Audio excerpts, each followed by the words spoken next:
Yashodanandana Vraja Janaranjana Yashodanandana Vraja Janaranjana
functional, right? Okay. Om Namo Bhagavate Vasudevaya. Om Namo Bhagavate Vasudevaya.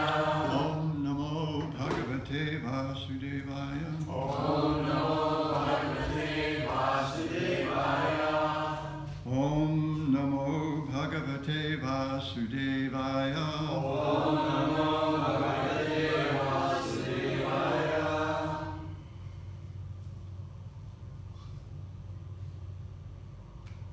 So today we'll hear from Srimad Bhagavatam, confirmed. Canto 3, chapter 17? Are we on 17? We are. Texts 16 and 17.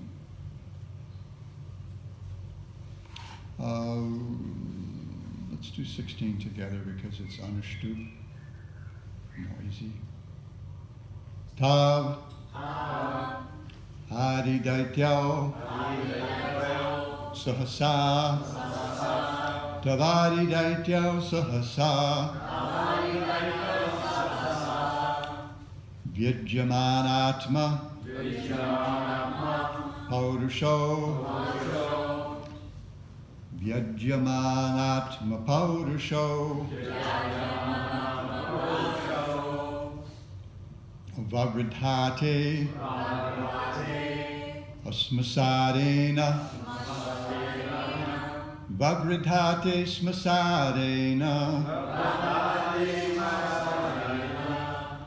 Kainadri Pati Iva Kainadri Pati Iva Tavadi Daityao Sahasa Vyajamanatma Paurusho Vavridhate Smasarena Kainadri Pati Iva Tavadi Daityao Sahasa Vyajamanatma Paurusho Vavridhate Smasarena Kainadri Pati Iva. Others, please. Somebody else.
Synonyms. Tau, those two. Adidaityo, demons in the beginning of creation. Sahasa, quickly. Vyajamana, being manifest. Atma, own. Paurusho, prowess. Vavridhate, grew. Ashmasarena, steel-like. Kayena, with bodily frames. Adripati, two great mountains. Iva, like. Translation and purport by His Divine Grace, A.C. Bhaktivedanta Swami Prabhupada. These two demons who appeared in ancient times soon began to exhibit uncommon bodily features. They had steel-like frames which began to grow just like two great mountains. Responsibly, please. These two demons who appeared in ancient times soon began to exhibit uncommon bodily features. They had steel-like frames which began to grow just like two great mountains. Purport. There are two classes of men in the world. One is called the demon and the other is called the demigod.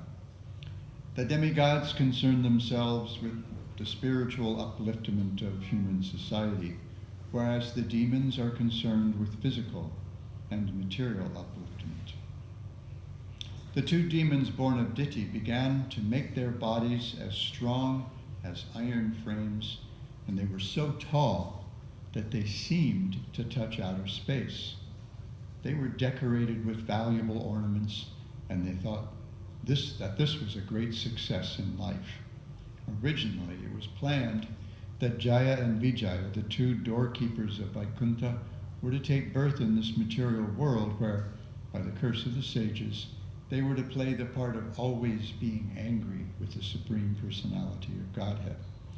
As demoniac persons, they became so angry that they were not concerned with the Supreme Personality of Godhead, but simply with physical comforts and physical upliftment.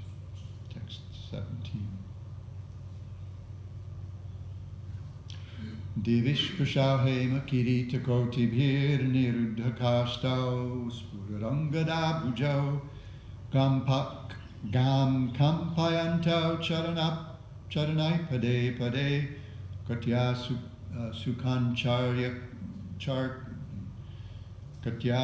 sukancharkam atitya tastatu. Somehow I survived that. Translation, their bodies became so tall that they seemed to kiss the sky with the crests of their gold crowns. That phrase may be a little familiar to people of a certain age, over 65 or something, kiss the sky. They blocked the view of all directions, and while walking shook the earth at every step. Their arms were adorned with brilliant bracelets, and they stood as if covering the sun with their waists, which were bound with excellent and beautiful girdles. Srila Prabhupada's purport. In the demoniac way of civilization, people are interested in getting a body constructed in such a way that when they walk on the street, earth will tremble, and when they stand, it will appear that they cover the sun and the vision of the four directions. If a race appears strong in body, their country is materially considered to be among the highly advanced nations of the world. Om Ajnanatimidandhasya Jnananjana Shalakaya Chakshurunmilitam Yena Tasmai Shri Gurave Namaha. Mukam karoti vachalam pangum langhayate girim jakrapatamaham bande Shri Gurun Dinataranam Shri Chaitanya Manobhishtam Sthapitam Yena Bhutale Swayam Rupa Kadamahyam Dadati Swapadantikam Pancha Kalpatarubhyascha Kripa Sindhobhya Evacha Patitanam Pavanebhyo Vaishnavebhyo Namo Namaha Tavadi Daityo Sahasa Vyajyamanatma Purusho Vavridhate Shmasarena Kainadri Prativa. These two demons who appeared in ancient times soon began to exhibit uncommon bodily features. They had steel-like frames which began to grow just like two great mountains. Divisprashahema kiritako nirudakashtaos buddharangadabhajo gam kampayanto charanai pade pade katya sukanchar mati tyatastatu. Their bodies became so tall that they seemed to kiss the sky with the crests of their gold crowns. They blocked the view of all directions and while walking shook the earth at every step. Their arms were adorned with brilliant bracelets and they stood as if covering the sun with their waists, which were bound with excellent and beautiful girdles.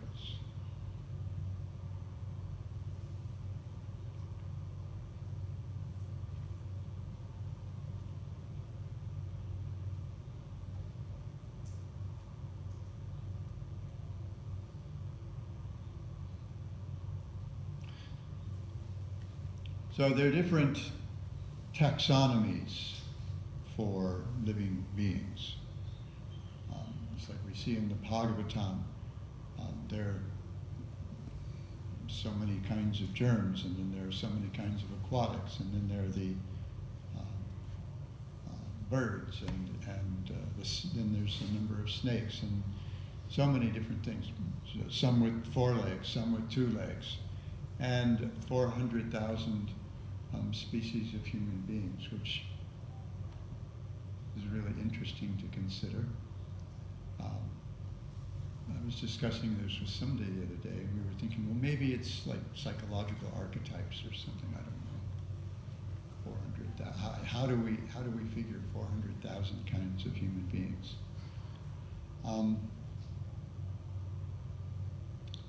So that's one taxonomy. And this is a way of seeing the world, classifying things, putting things into boxes.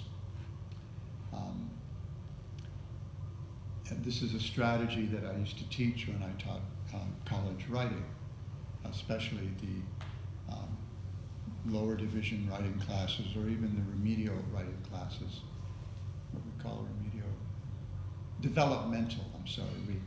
remedial writing and math classes later became developmental reading and writing classes. Those are the classes for people who couldn't pass the writing exam to get into the college, but otherwise qualified.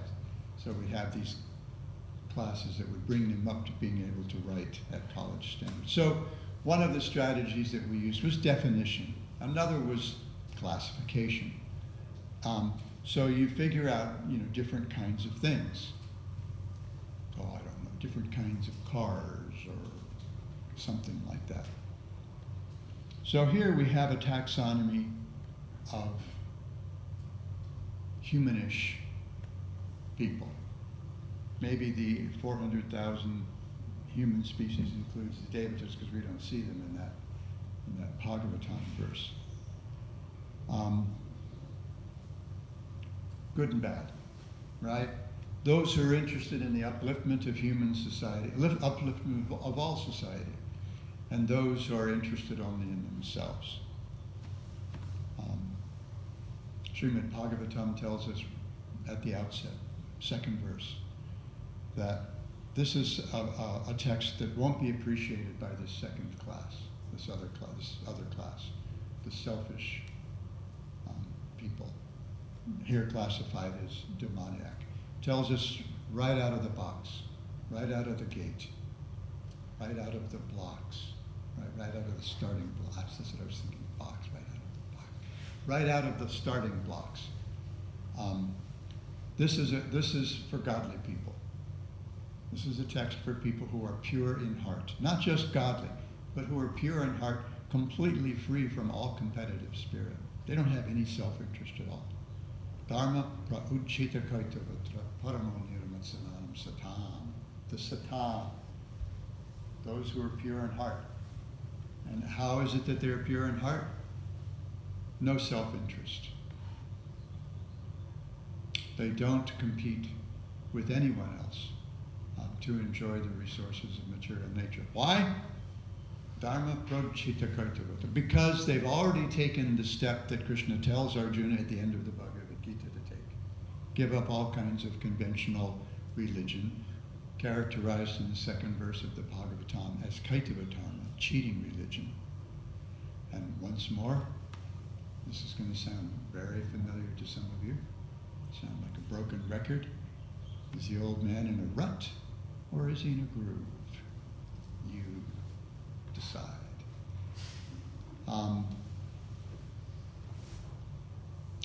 What was that groove?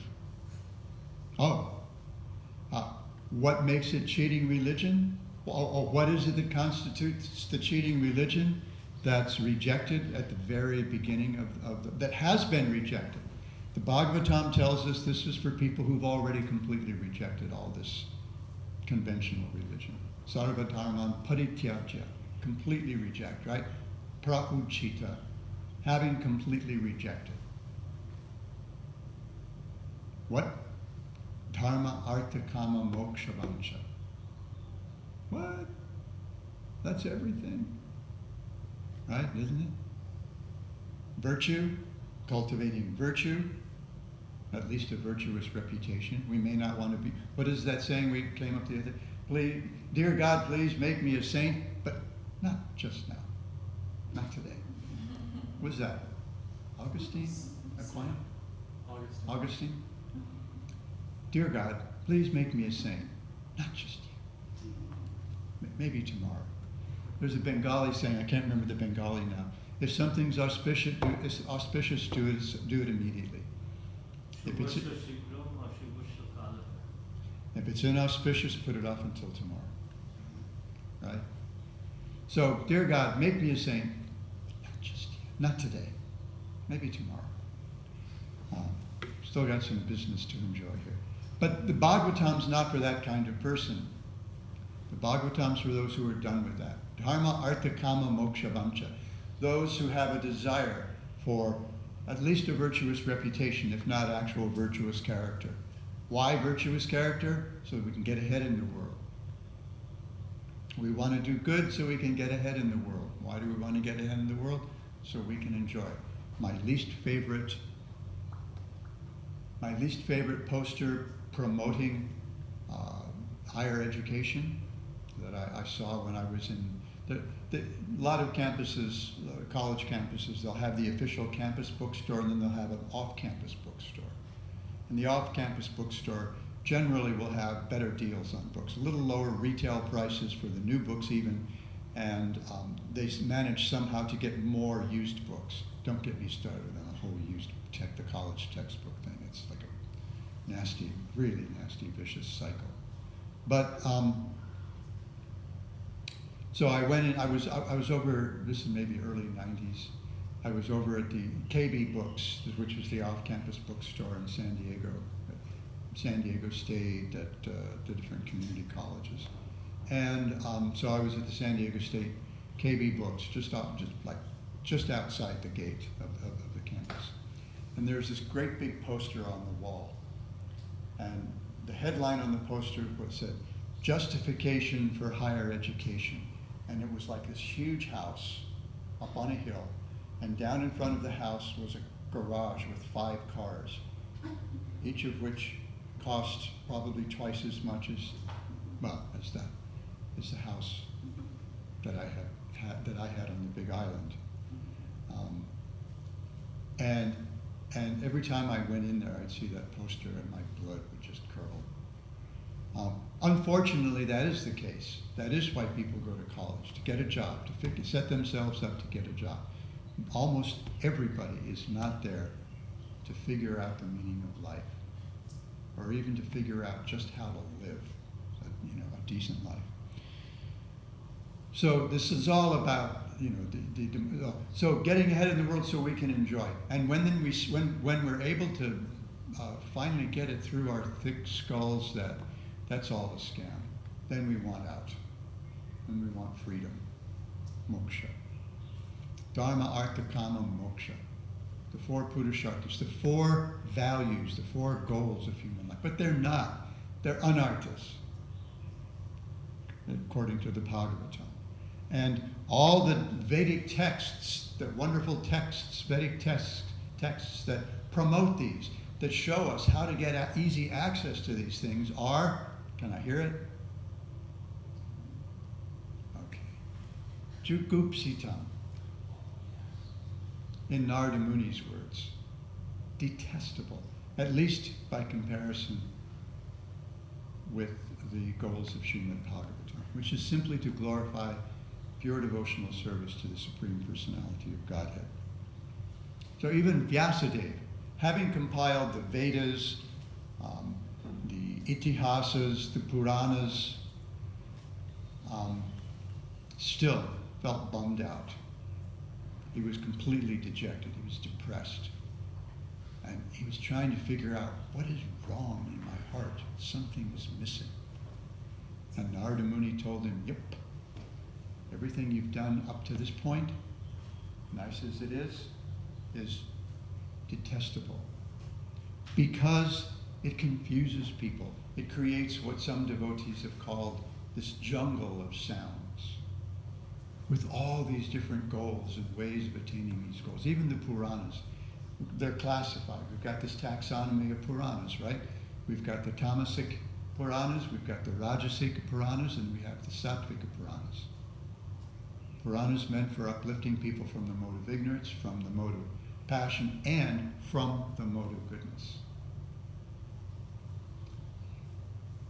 Still, compared to what he needed to do to feel completely satisfied, these things are all detestable. Compared to, anybody remember the other analogy that Narada Muni used? Well, the analogy that Narada Muni used?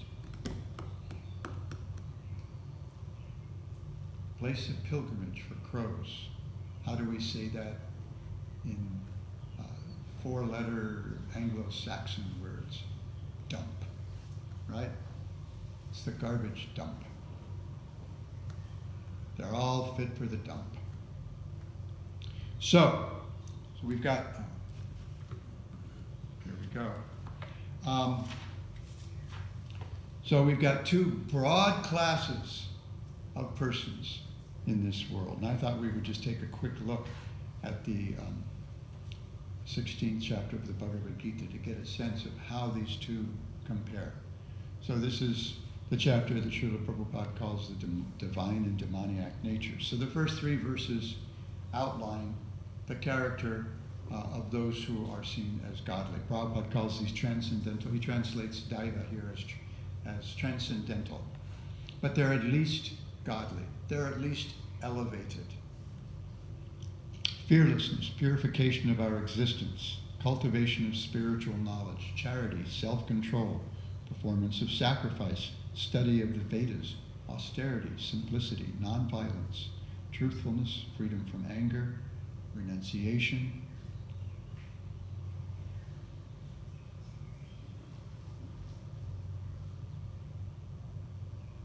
tyaga, renunciation, tranquility, aversion to fault-finding, compassion, freedom from covetousness, gentleness, modesty, and steady determination, vigor, forgiveness, fortitude, cleanliness, freedom from envy, and the passion, and freedom from the passion for honor.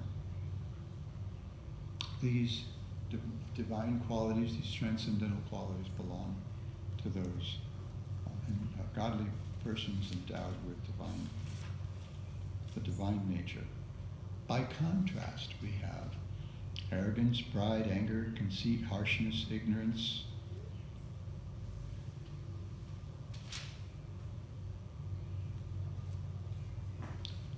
Inability to know what's to be done and what's not to be done. Cleanliness, proper behavior, absent.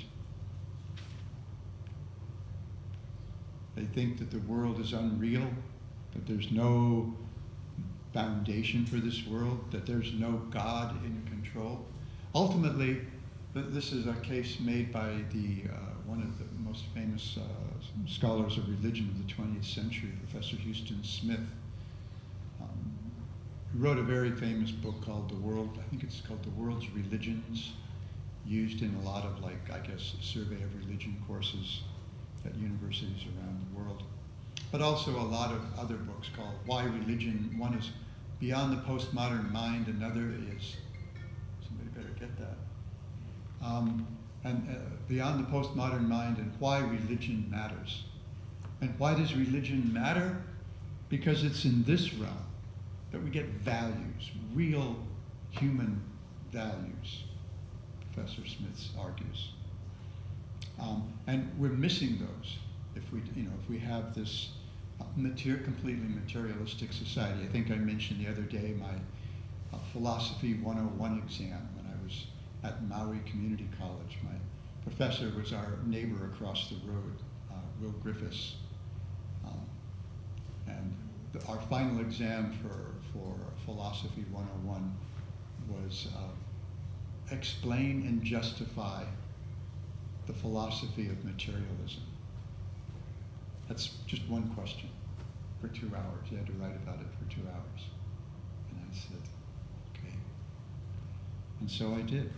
I explained the philosophy of materialism, I justified the philosophy of materialism, and then I took it apart piece by piece. I filled up, I was there the whole 2 hours. And when I got the exam back, Will wrote at the top, "This is the War and Peace of my Philosophy 101 exams." It was long, I guess. So this materialism means, ultimately what it means is, essentially what it means is, there's nothing but matter. That consciousness is just an illusion created by different combinations of different chemicals and things. There is no such thing as consciousness. I think I've mentioned before this, one of the new atheist philosophers, Dan Dennett. I came across a video of a talk that he gave at some university auditorium called The Magic of Consciousness. And one of the devotees there thought, oh, we should watch this, because we had a movie night and we would watch things that were philosophically oriented or Krishna conscious-ish oriented. I think we watched a couple of movies about St. Francis of Assisi, some Mahabharata stuff. Somebody thought, oh, maybe we should watch this. So I watched it, and I thought, no, we should not watch. We don't need to watch this. Because what he was essentially, the argument he was essentially making was, just as there's really no such thing as magic, it's just an illusion, there's really no such thing as consciousness. It's just an illusion. So this is their idea. There is no such thing as consciousness, that you don't exist.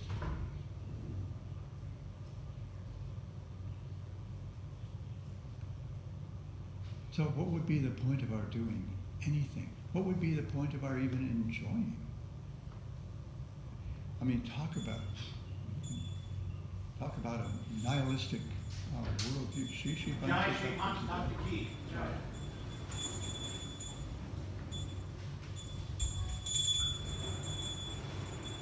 So this is the idea on which the whole world is pretty much based nowadays. It's a mechanistic, materialistic idea of the world.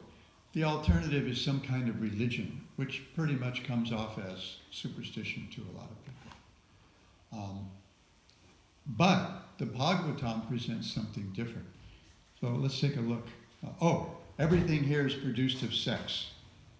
It's all about lust. What can I get? And what's the result? They're completely lost to themselves. completely devoid of intelligence, and they engage in unbeneficial, horrible works meant to destroy the world. Enough said. I mean, do we really? I mean, I could go through some examples. Jayadvaita Maharaj did, Radhesha did. We talked about this. We know about this stuff.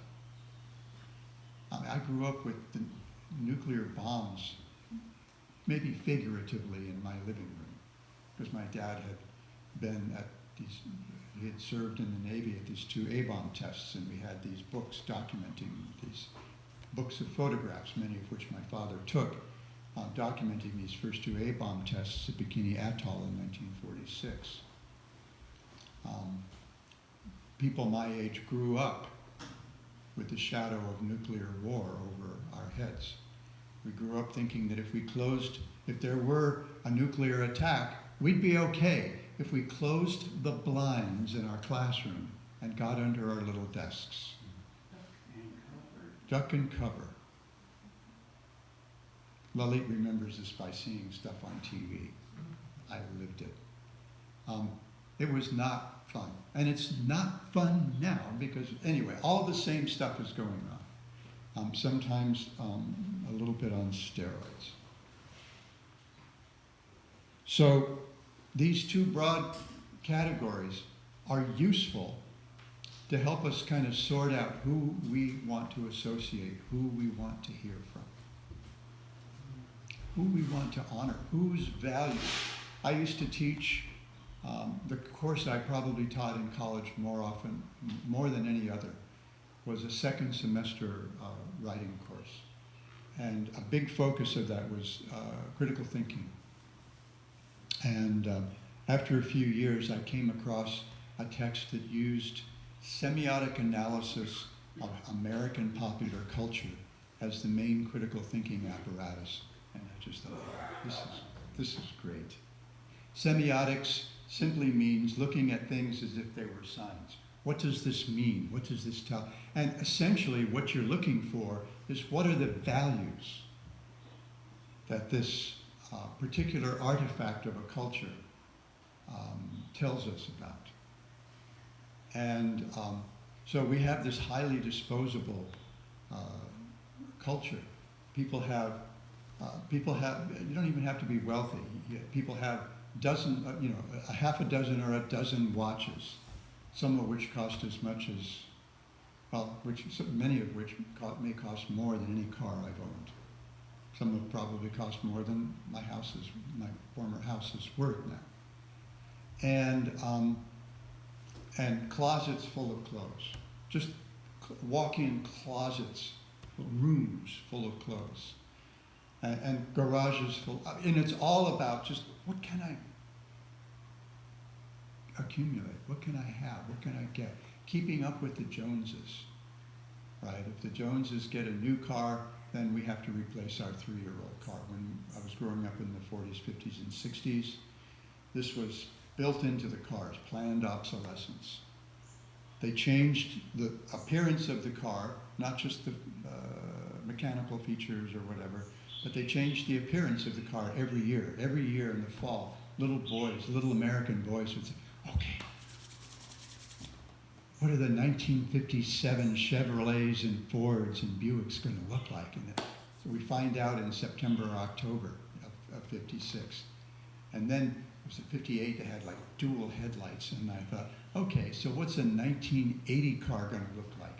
15 headlights on each side maybe, or something, I drew this concept car for a class once, when I was in 5th grade. So it was just, it's a throwaway society. We're sending rubbish, I've heard, we're sending rubbish into outer space now. It's not just enough just filling up other islands with rubbish. But because we have so much, we make so much that we have to send it into outer space. We're literally choking our mother to death. The oceans filled with plastics, islands of plastic goop that kills the fish. And then the fish are eating, and they're made up largely of this plastic, and people are eating that. It's madness. So we need to take guidance from texts that are meant for our upliftment. We need to associate with people who live for our upliftment, people whose character we can find described in these first 3 verses of the 16th chapter of the Bhagavad Gita, not the rest of this chapter. And the others are a dime a dozen. You find them everywhere. You can't not bump into them. Or people strongly influenced by them. Most people are innocent, but they develop demoniac characteristics by association and by practice. Just we see the arrogance of some of the world leaders, just unbearable arrogance. But we see whole populations emulating them, wanting to be just like them. So, Lord Chaitanya has come for the upliftment of the world. His name, just like Lord Varaha, one of his names is Patita Uttarana. He comes to lift up all the fallen, up, bring us up to the standard. So Lord Chaitanya has come with his Sankirtan movement for the upliftment of humankind. And as people who've come under the influence of that divine energy, Krishna's Swarupa Shakti, Bhakti Devi, personified in the person of Srimati Radharani, then it's our business to understand that and to demonstrate that, not just preach it, but to act it, but to act it, enact it. That's Lord Chaitanya praised Thakur Haridas for just that. That you're not just preaching, but you're showing. You're an acharya, not just prachar, but acharya. Krishna says in the Bhagavad Gita, Yadachaditi shrestas, tatareve tarojana. Common men follow the actions of those who are in leadership positions. Not just what they say. That was my dad's, this was the mantra that I grew up with. Do as I say, not as I do. Didn't make any sense to me even as a kid. What? Why don't you show me how to do, what to do and how to do it? So we need a class of leaders who enact and exemplify these godly characteristics. This was our idea many years ago. Back in '76, the devotees had a political party here in Hawaii called Independence for Godly Government. And we were looking for candidates who espoused life's real values and who avoided anarthas, who avoided the 4 pillars of sinful life that we'll hear about Thursday morning, right? Meat eating, gambling, wanton sex, and just meaningless intoxication. So ultimately we were running devotees. And we had a devotee who ran for U.S. Congress who got from the first district, which means Honolulu town. She got like 28,000 votes or something like that. And we were just a bunch of people who didn't know what we were doing, no money, running our little campaign, mainly as a way of trying to get Lord Chaitanya's message out somehow, or at least some semblance of it. So we want to do that. We want to create a society with real leaders, with leaders who enact, who exemplify, who teach by their example these divine qualities that we see in the first 3 verses. Not people like Hiranyaksha and Hiranyakashipu, who were all about aggrandizing themselves, all about getting bulked up, blocking out the sun, scaring everybody with their grim visage or whatever. Because whatever it is they build will fall, like the kingdom of Ozymandias King Ramses II, who was written about in a sonnet written by Percy Bysshe Shelley. All the great empire that he built turned to sand, and even the monuments to him just rubble in the middle of that endless desert. So I'll stop there and see if there are, oh gosh, any quick comments? If there are none others, I have a shameless plug. Christian Balaram Darshan and wonderful prasad burfis brought from the manor, cheesy breads, tapioca, cheese, and fresh coconut milk and ghee, and Christian Balaram Darshan with kirtan at my house. Everyone welcome. What time? Grab a plate of breakfast and come on over, or finish eating here and come on over. Have dessert there. Burfi and cheesy breads and kirtan. You kidding me? Never mind darshan or Christian Balaram. Akshan Vatam Palamidam. Those of you who are qualified, go for it. Some of us Kadashi bread. get to stay back. Yeah, everything I thought is tapioca flour and cheese.